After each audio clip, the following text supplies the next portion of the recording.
imam la mu ngi doon mu ngi imam la petit frère am imam la moom mu defas sangoon benn néew alors malheureusement moom mu feebar mais kii jël avion dem foofu ay moom aussi moom aussi mu faat foofu su demul woon bon peut-être dana faatu mais ça sera pas comme du nekkee woon loolu man nangu frontière man damaa am problème bu bari temps boobu avec les Guinéens suñu ay mbokk Guinéens dañu ñu fermer la porte ma ne leen man su lii am chez moi ma faatu ku jógee foofu ñëw fekk feebar bi mu ñëw mu ngi dinañ ñëw ziyaare su ma dee baal ma leen tey aduna baal ma leen yomal xiyam parce que da ngay ñëw def quoi jël maladie bi yóbbu en Guinée ou bien nga ñëw dee fi parce que dégg naa loolu yu bari foofu en Guinée benn jigéen mu ngi Guinée dafa dégg famille am bu bari faatu à Sierra Leone te région fu mu nekkee woon amul woon Ebola alors bu mu dem Sierra Leone fekk famille am yépp dee presque moom aussi avec doomam ñuy dem noonu ñoom ñépp faatu alors déplacement je suis d'accord de pays en pays mais Sénégal je dis encore une fois cette maladie là du pour corona du feebar miskin du suñu feebar man li ma gis du suñu feebar man maa ngi fii depuis mu ñëw jël ma masque defuma benn rien du tout defuma dara mais man ragaluma dara parce que je sais que lii du fe ñi jël garabu amer yi ci àll ba doo am dara jël leen rat jël leen dugg leen àll ba ngeen jël médicament traditionnel foie bi la ak comment on appelle tout ça foie bi la mais foie bi su protégé corona day ñëw non fii awma place bi ñun miskine lan surtout ñun waa kaw yi nous que nous sommes nés dans la brousse je ne pense pas que danañ am lii ñu am lii déplacement là ou bien des contacts parce que c'est des déplacements en contact avec des contacts mais Sénégal nu ñuy xattal nit yi état sénégalais nu ñuy xattal nit yi man je jamais parlé directement à l'état sénégalais man su may wax indirect lay def wala général mais là li may concerné de trop mooy parce que foofu laa xam déjà nu mu mel mais Sénégal la xat yi dafa bari c'est même trop am nit yi j'ai toujours dit que président américain mënul joxe une demi-baguette par jour à tous les Américains il n'est pas capable de le faire. C'est pas le Sénégal qui va avoir capacité de donner les dépenses aux Sénégalais. C'est pas possible. Mais c'est pas possible. Français, non, il peut pas. Une demi-baguette de tous les Français tous les jours pendant une semaine wala un mois. Mënul président mënul. Alors dund bi dafa jafe. Dund am na ay nit au Sénégal. Je dis encore, am na ay nit au Sénégal. Ils sont rien comme réserve. Amuñu dara comme réserve. Dañuy dund jour par jour. Benn xale wax na ko. Je crois que kooku maçon la sax. Mu ne Macky Sall dimbal ñu am suñu ciment. Ñu mën a liggéey pour dund suñu ay famille. Am na ñi amul benn réserve. Man xam naa loolu. Parce que moi je suis né au village. Je suis vrai villageois. Sàmm naa nag pendant 20 ans. Béy rek laa xam man àll ba béy de la force laa xam ñun villageois la mais maladie bi c'est pas pour nous nañu moytu mais c'est pas bu leen empêcher nit yi ñi liggéey pour dund sinon ça va être très catastrophe double catastrophe lay nekk catastrophe corona ça veut dire blocage bi de trop dana nekk frontière bien sûr pourquoi kuy dem Mali nga ne ko non doo dem ku jógee Mali ñëw Sénégal non doo dugg ku jóg Guinée la même chose nga suñu defoon Chine defoon Chine nu mu bare nii du nekk mais Italie Sud dañoo bàyyi woon yoon ba mu ëpp parce que dañoo jàppoon kenn xamul maladie bi kenn xamul woon maladie bi tour lañ xam ak bon ça peut être comme ça comme si mais c'est la première fois je crois que corona mu def ay un tel dégât dans le monde entier. Alors maintenant Sénégal man président Macky je crois que la décision est à vous. Yombal tout nit yi ñu liggéey waxuma la tout n'importe quoi non waxuma la fête waxuma la julli mosquée yi waxuma la cérémonie surtout pas la cérémonie là je suis d'accord mais nit yi bàyyi leen ñu liggéey kuy dem pour liggéey je sais que les transporteurs ñu ngi dem les chauffeurs ñu ngi dem mais même ñoom à partir de 20h ñu taxaw mais ñi daw la journée ou ñi daw la nuit je crois que c'est la même chose kuy daw la journée la maladie qu'il peut transporter la journée mais il peut transporter la nuit non la nuit mais il peut transporter aussi la journée et vous savez très bien de ce que vous avez fait une seule fois. La Guinée, il y a un Guinéen, pardon, je m'excuse, un Guinéen qui a pris propre depuis Mouham. Il a eu des doutes sur lui. Il y a la dimbalko, bon, arrivé à Dakar. Bon, il sait que s'il arrive à Dakar, vraiment, je crois que la solution sera là. Maintenant, arrivé à Dakar, il a signalé comme quoi qu'il est malade. Mais Tion, non, il y a le dimbalko. Il a serré la ceinture. Guinée, beau Dakar. Arrivé à Dakar, ça y est, il a dit qu'il est malade. Maintenant, pour lui, il est arrivé, maintenant, soit la vie ou la mort, mais je crois qu'il a cru. Et il y a le dimbal. Sénégal s'est débrouillé pour soigner ce monsieur. Bon, nous verrons qu'un, avion avec un succès, vers toutes les vérifications, nous verrons avion avec un succès, Yoboko Guinée. Président Alpha Condé, voici mon frère. Deuxième erreur qu'il a fait. Et il a dit que l'avion de Conakry. Avion qu'on a. Tous les tests sont faits. Le gars était vraiment. Parce qu'il n'est pas content que le Sénégal a fermé la fenêtre, les frontières. Ah non, j'ai dit non. J'ai dit à mes parents, j'ai dit, hey. Alors, erreur que vous êtes en train de dire là. Vraiment là, je ne suis pas d'accord. Je ne suis pas d'accord du tout avec vous. J'ai dit, moi, je meurs avec une telle façon. Tant que Ebola n'a pas fini dans mon secteur. Vous transportez, yalla dana ko bal mako aduna bal mako yomal xiyam. Bal len ma dena c'est tout. Mais vous transporter sur cette maladie-là. Voilà.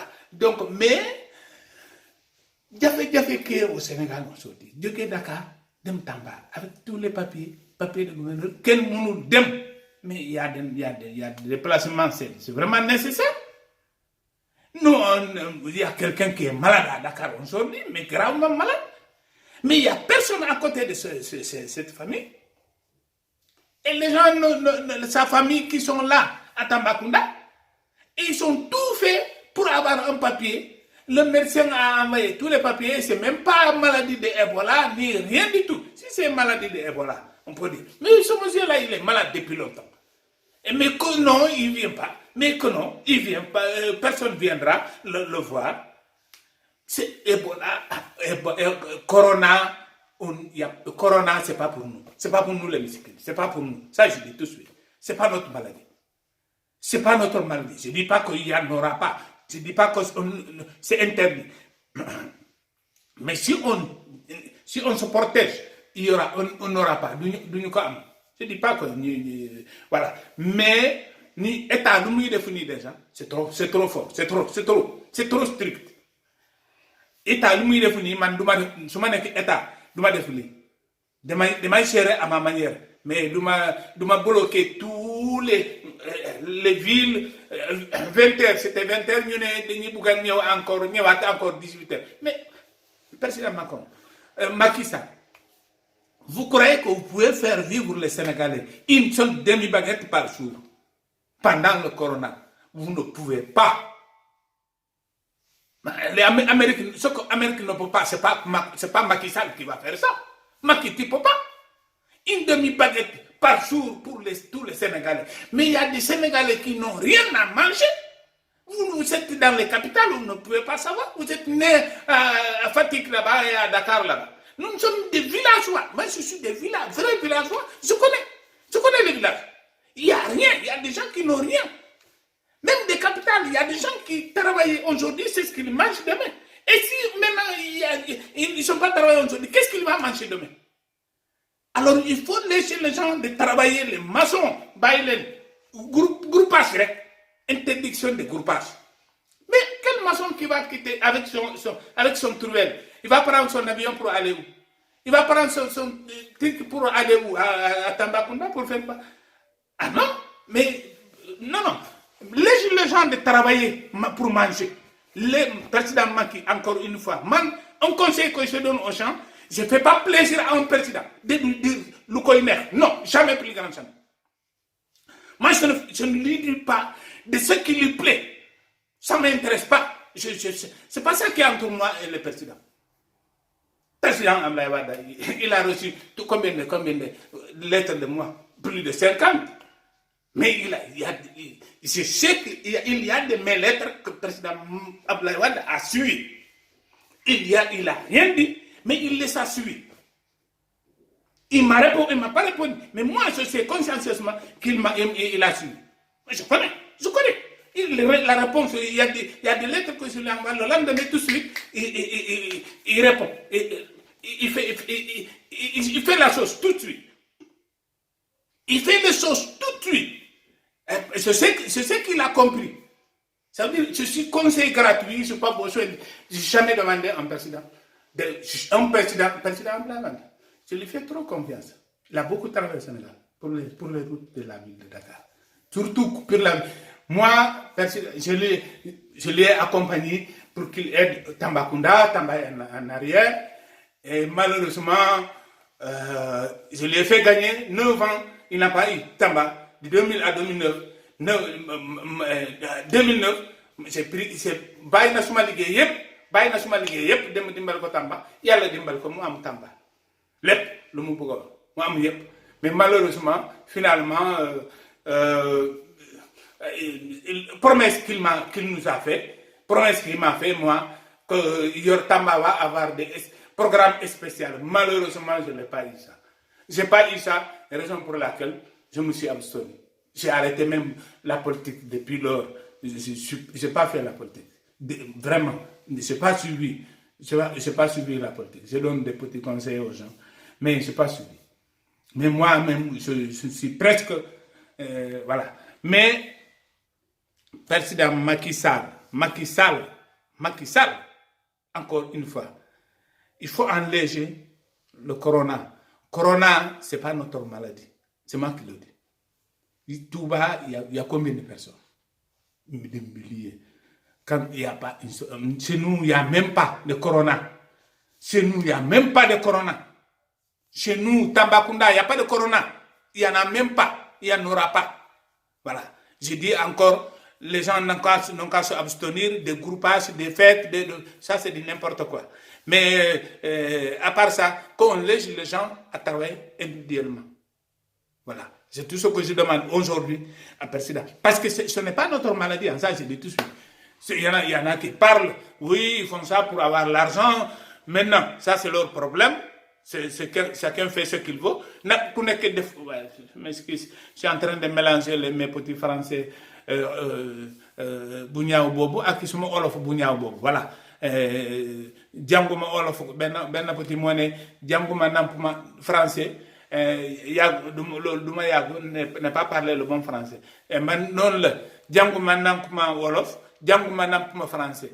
Mais je regrette pour ne pas bagner djanga bobo. Regrette parce que je crois que ça va me permettre beaucoup de bonnes choses 1000 fois plus que Bouma djanga. Voilà. Donc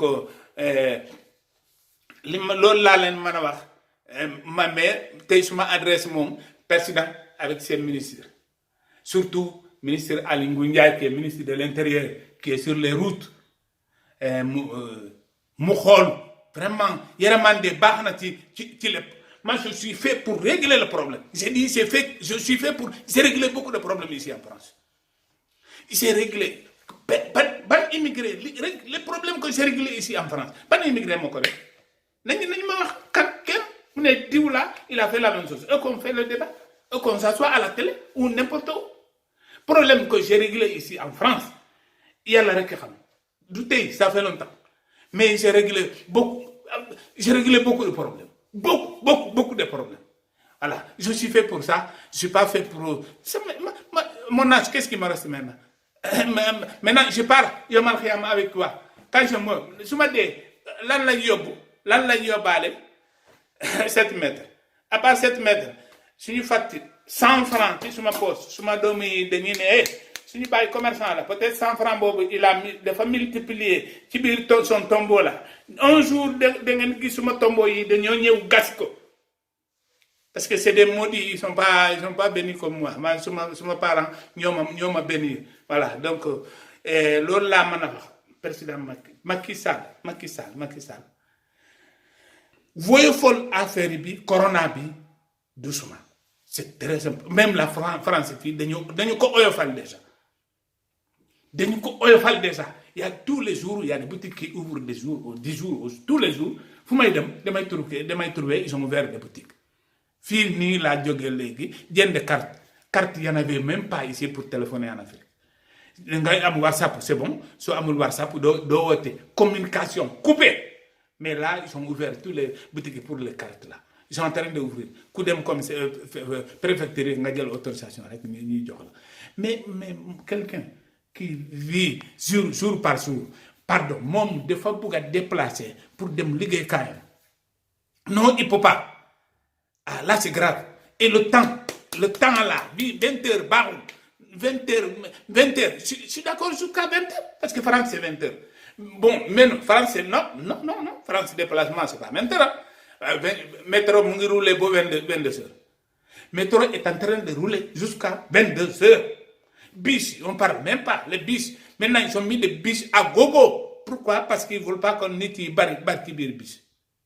Voilà. Donc, est-ce que l'eau amène au Sénégal? Je ne sais pas, les bis, peut-être, bis, ok, je suis d'accord.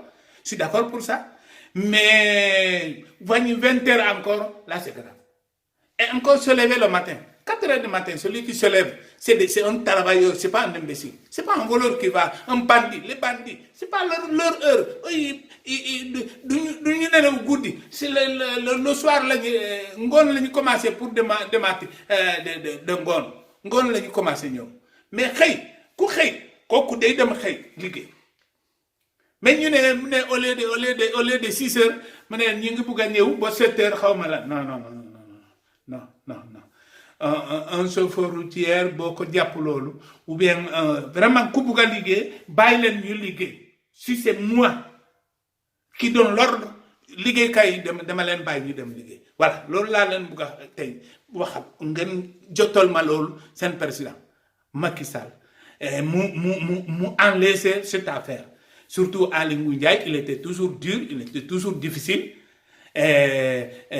ministre de transport ñoom ñetti surtout ñoom ñetti moo gën a ñoo nekk terrasse donc je crois que la décision est réelle c'est qui je ne sais pas mais nañu oyofal affaire bi pour les gens pour que nit yi mën a lekk toppatoo seen dund man su ma dee fii mais en plus là il y a une chose que j'avais souligné j'ai oublié néew du ñu dem Sénégal Macky c'est pas normal bul financer dërëm mais bàyyi leen nit yi débrouiller quand quelqu'un est dans la caisse fermée mais il reste pendant une semaine fii ba Sénégal fii ba Dakar ba village une semaine est-ce que day xeeñ non dara du génn quand quelqu'un est enfermé dans sa boîte personne n'est mort ici avec Corona celui qui vous dit c'est faux c'était des petites maladies la personne que je dis aujourd'hui qu'il est malade à Dakar c'est pas de la Corona c'est pas du tout mais ku soccu rek ñu ne la Corona la yow ku am benn kii bu ndaw rek ñu ne Corona la c'est faux et mais man su ma fii dee suma kees bi ak suma dara bu weex yi jënd naa yépp denc naa yépp ngeen bàyyi ma dem suma fils mes enfants mes petits enfants ñu gisuma foofu suma tombeau et tous les matins celui qui veut me voir je serai là-bas mais m'enterrer ici je ne suis pas d'accord. Solo ma nekk état dërëm de l'état je n'en ai pas besoin je ne peux pas être moi je n'ai jamais tendu ma main en France c'est moi qui a donné l'argent à la France. 1 million d'euros, 700 millions de francs CFA, 700 millions de francs CFA. J'ai pris ça volontairement de TVA, j'ai donné à la caisse de française pendant 26 ans. C'est mon de fleur. C'est pas moi qui. Je n'ai pas voulu tendre ma main une seule fois. Je ne peux pas être contribuable et encore mendiant. Je suis trop digne. Je ne suis pas fait pour mendier. État qui est là au Sénégal, que moi, j'ai dit qu'on fait l'affaire ensemble. Mais moi, je pouvais faire ça, mais ça ne m'a jamais intéressé. Abdoulaye Wade, il est riche. Il a tout. Mais demande à Abdoulaye Wade, il est là, il est vivant aujourd'hui. Si moi, j'ai demandé une seule fois de son aide, voilà une société, voilà une telle société, est-ce que Mangadougou transport, voilà affaire avec État. Je ne dis pas qu'il n'y a pas de sérieux. Mais 90% c'est des voleurs. Ils volent l'argent et avec l'État, nous partagons. C'est voilà, sur ma départ, moi, le Sénégal, mon pauvre aujourd'hui. C'est l'État qui fait l'escroquerie avec ses hommes d'affaires. Mais pas moi. Les hommes d'affaires, je ne suis même pas, moi je me suis dit même pas homme d'affaires. Je suis petit commerçant, ça me suffit largement. Je n'ai jamais eu de milliards, ça ne m'a jamais intéressé. Je n'ai jamais demandé Dieu de me donner des milliards. Je n'ai jamais demandé Dieu de me donner des milliards. J'ai eu toutes les propositions pour avoir des milliards au Sénégal. Ça ne m'a jamais intéressé. Ça m'intéresse pas, je vais mourir tout de suite. Et même si je ne meurs pas tout de suite, je veux rester avec ma dignité face à Dieu. Quand je meurs, je ne crois pas que c'est Raoult Dramé qui va baisser sa tête devant Dieu. Je ne crois pas. Voilà. Donc c'est pour cela, je n'ai pas peur de dire la vérité de qui que ce soit. Si je meurs aujourd'hui, est-ce qu'il y a un problème? Est-ce qu'il y a un problème? C'est mes enfants qui sont les plus petits qui vont avoir des problèmes, mais Dieu, je les ai confiés à Dieu. Je les ai confiés à Dieu. Dieu a demandé à Ansaraïl qui dit l'âme que depuis Mayonne la pour nga jël am ma wolof lan lañ tudd loolu bakkan Dieu mu woo ko mu ne yow depuis Mayonne la nga jël bakkan est-ce que ban jël bakkan moo la yaramande plus que tout mu ne oui une fois yónni nga ma àll ba dara nekku foofu que de gaynde des serpents vraiment de benn jigéen pour résumer wax bi benn jigéen moo nekk foofu mu aussi foofu noonu dara nekku foofu que de serpents de gaynde de voilà de bukki ak yooyu nga ne ma ñëw jël bakkan jigéen boobu bàyyi xale boobu noonu yàlla mu ne waaw ok mu ne est-ce que xam nga tel roi aujourd'hui qui est le roi numéro 1 roi du monde ce jour-là mu ne waaw mu ne xale boobu noonu bi nga jël bakkan yaayam boobu mooy xale boobu tey qui est le roi des rois aujourd'hui ne non du yaayam ni de papam mu ne moomu yàlla moo yore l'avenir de tout le monde. Alors, si on me tue aujourd'hui en France, comme dit Macron, il faut me tuer parce que y a les gens qui sont en train de prendre mon héritage ici en France pour être tranquille. Il vaut mieux me tuer ici pour que je ne retourne pas au Sénégal. Ou bien me tuer ici. Mais les gens commencent à prendre mes héritages. Comme le Sénégal, les gens commencent à prendre mes héritages là-bas. Mes petits terrains, il y a un qui est venu construire 2 étages dans mon terrain et il est parti au Canada. On lui a dit, mais attends. Mais ça, c'est pas pour toi, c'est pour Dramé, House Dramé. Mais non, il viendra jamais. Il viendra plus jamais. Ça veut dire que Macron a dit qu'il va me tuer. Est-ce que ça... Moi, ça me dérange, ça, moi, que Macron m'a dit qu'il va me tuer. Il n'a qu'à me tuer, mais je confiais déjà mes enfants à Dieu. Mon père est décédé, ça avait l'âge de 13 ans. 13 ans. J'étais seul avec ma mère et ma soeur. Fait que mes deux grandes sœurs, moi, j'étais seul. Moi seul, ma mère, ma petite sœur et ma mère. Les gens qui sont partis faire la commission pour dire aux gens que le vieux Bambo Dramé est décédé, ils m'ont trouvé dans mon champ, 13 ans, tout seul. Et ils disent, ah bonjour, ah, non, j'ai dit non, attends, il allait, voilà, fait que, comment on appelle ça en Wolof encore, voilà. Golo yi ñu ngi fii, je ne peux pas partir, voilà. Donc, la personne n'a pas pu me dire. Dafa am yërmande ñepp jógee àll ba ñëw dépassé. Bonjour, tout le monde me dit bonjour. Moi, je ne savais même pas ce qui se passe. C'est quand je suis parti la nuit à la maison, ma mère m'a dit, ah, ça y est, je me suis dit là, ah, ton père, ah, bon.